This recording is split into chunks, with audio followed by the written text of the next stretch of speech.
반갑습니다. 오늘은 교과서 180페이지 비와 눈에 대해서 공부하도록 하겠습니다.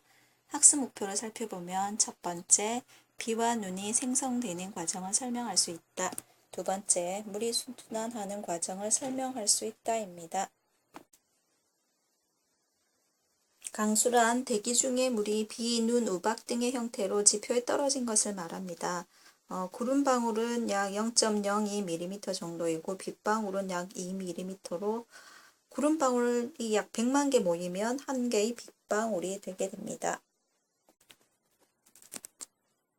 비나 눈이 만들어지는 과정은 두 가지 설이 있습니다. 병합설과 빙정설인데 첫 번째 병합설에 대해서 살펴보도록 하겠습니다. 병합설은 열대지방에서 설명할 수 있는 이론으로서 따뜻한 비라고 합니다. 열대지방의 구름은 대부분 온도가 0도씨 이상이므로 구름 속에는 빙정이 없습니다.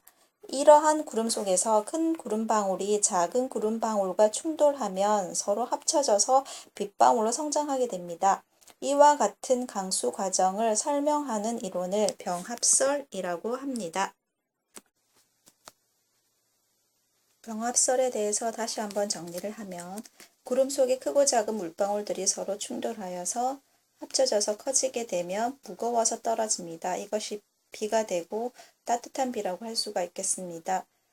다시 간단히 정리를 하면 물방울과 물방울이 합쳐서 비가 되는 것을 병합설이라고 합니다. 두 번째, 빙정설에 대해서 설명을 하도록 하겠습니다. 빙정설은 중위도, 고위도 지방에서 설명할 수 있는 이론으로서 찬비라고 합니다.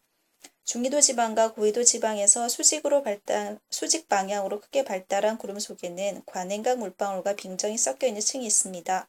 이 층에서는 관행각 물방울과 얼음 표면의 포화 수증기량의 차이에서 관행각 물방울에서 증발한 수증기가 빙정에 달라붙어 빙정이 점점 커지게 됩니다. 커진 빙정이 무거워져서 떨어지면 눈이 되고 따뜻한 공기층을 통과하면서 녹으면 비가 됩니다. 이와 같은 강수 과정을 설명하는 이론을 빙정설이라고 합니다.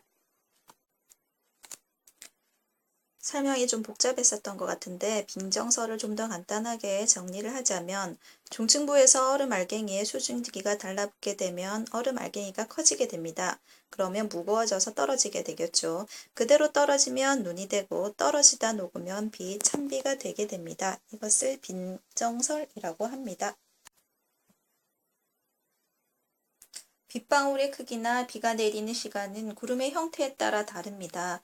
먼저 층운형 구름에서는 약한 비가 오랜 시간 동안 내리고 저운형 구름에서는 소나기가 짧은 시간 동안 내리는 경우가 많습니다.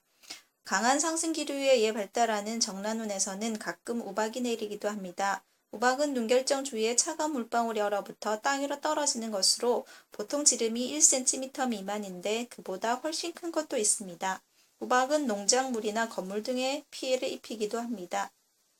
그리고 아래 있는 그림은 앞에서 배운 구름을 분류한 것을 다시 한번 나타낸 것입니다. 층운형 구름과 저운형 구름의 차이점에 대해서도 한 번 더 살펴보시기 바랍니다. 마지막으로 물의 순환에 대해서 알아보도록 하겠습니다.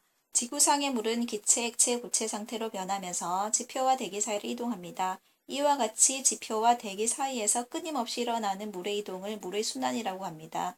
바다나 호수, 하천 등에서 대기 중으로 증발한 물은 수증기가 되고 이 수증기는 대기와 함께 이동하며 그 일부가 응결하여 구름이 됩니다. 구름은 다시 비나 눈이 되어 지표로 되돌아오며 그 일부는 다시 증발하여 대기 중으로 돌아가는 순환을 되풀이합니다.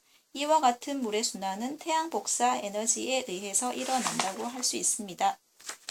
지금까지 비와 눈에 대해서 살펴보았습니다. 다음 시간에는 기압과 바람, 그 중에서 기압에 대해서 살펴보도록 하겠습니다.